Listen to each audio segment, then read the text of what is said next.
আসসালামু আলাইকুম, কি অবস্থা সবার? This is Iqra from village life with Iqra. ফিরে আসলাম নতুন আরেকটি ভিডিও নিয়ে। এই ভিডিওটা করা ছিল কয়েকদিন আগে, সময় সুযোগের অভাবে ভিডিওটা ছাড়া হয়নি। তো কয়েকদিন আগে আপু ভাইয়া তারপর ভাগ্নিদের সাথে একটু ঘুরতে বের হয়েছিলাম। তো বাসা থেকে বের হওয়ার পর আমরা যে রাস্তা দিয়ে যাচ্ছিলাম সেখানে আবার আমার ভাগ্নির ফ্রেন্ডের বাসা ছিল। তো আমার ভাগ্নি বলল যে ওর ফ্রেন্ডকে কল দেবে দেখা করার জন্য। তো কল দেওয়ার পর ওর ফ্রেন্ড আবার বাড়ির পাশে আসছিল দেখা করার জন্য। তো ওইখান থেকে আবার ওদের বাড়িতে আমাদেরকে নিয়ে গেল। তো ওই বাড়িতে যাওয়ার পর আবার অনেক বৃষ্টি শুরু হয়েছিল। তো বৃষ্টি থামার পর ওইখান থেকে চলে আসলাম 10পাড়া। ভাবলাম ঘুরতে বের হলাম, বৃষ্টির জন্য তো আর ঘুরেই হলো না।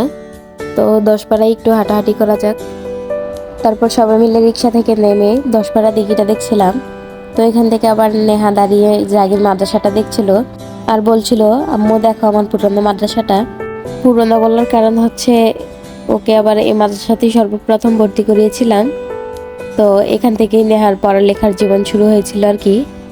তো এখানে কিছুদিন ক্লাস করার পর যাতায়াতের অসুবিধার কারণে আমাদের বাড়ির পাশে মাদ্রাসাতেই নিয়ে গিয়েছিলাম। তো এখন আবার আমাদের বাড়ির পাশে মাদ্রাসাতেই যাওয়া আসা করছে। তো দিঘির চারপাশটা ঘোরার পর চলে গেলাম মোস্তাক সাহেবের বাড়ির ভিতরে। তো ওই বাড়িতে ঢোকার সময় অনেক পুরনো একটা গাছ দেখলাম। এটাকে নাকি সবাই নাগমণি গাছ বলে। গাছটা যেমন দেখতে সুন্দর তেমন গাছের ফুলগুলো অনেক সুন্দর। তো ওই বাড়িতে আরেকটা মজার ব্যাপার হচ্ছে এখানে একটা হোমিও ডাক্তার বসে। ওনাকে সবাই নাকি 2 টাকার ডাক্তার বলে চিনে। উনি নাকি অনেক আগে 2 টাকা করে ওষুধ বিক্রি করতো, তার জন্য সবাই ওনাকে 2 টাকার ডাক্তার বলতো। তো কথাটা কতটা সত্যি আমি সঠিক জানি না, বড়দের কাছ থেকে শোনা আর কি। এটা হচ্ছে 10পাড়া বঙ্গবন্ধু শাহী ঈদগাহ ময়দান। এখানকার আশেপাশের সব লোকজন এখানে এসে ঈদের নামাজ আদায় করে। যারা আমার ভিডিওটি 10পাড়া থেকে দেখছেন তারা অবশ্যই আমাকে কমেন্ট করে জানাবেন। আর ভিডিওতে দেখা এই ফুলটা কে কে চিনেন সেটাও জানাবেন। এটা হচ্ছে 10পাড়া প্রাইমারি স্কুলের নতুন ভবন। এটার সামনে যেটা আছে সেটা হচ্ছে পুরাতন ভবন। তো সেখানে পুরাতন ভবনের পাশে দেখলাম কিছু ফুল গাছের মধ্যে ফুল ফুটে আছে। তো ভাইয়াকে বলার পর ভাইয়া গিয়েছিল ফুল পাড়তে।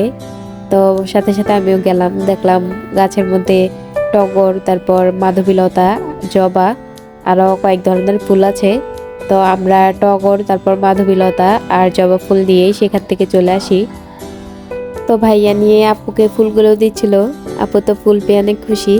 এমনিতেও আপুর ফুল অনেক পছন্দ, আবার কিনা পেয়েছে প্রিয় মানুষের হাতে। তো ব্যাপারটাই অন্যরকম ছিল। তো যাই হোক, আজকের মতো ভিডিওটা এই পর্যন্তই। ফিরে আসবো নতুন কোনো ভিডিও নিয়ে। ততক্ষণ পর্যন্ত ভালো থাকবেন, সুস্থ থাকবেন, আমার জন্য দোয়া করবেন। Thank you so much for watching.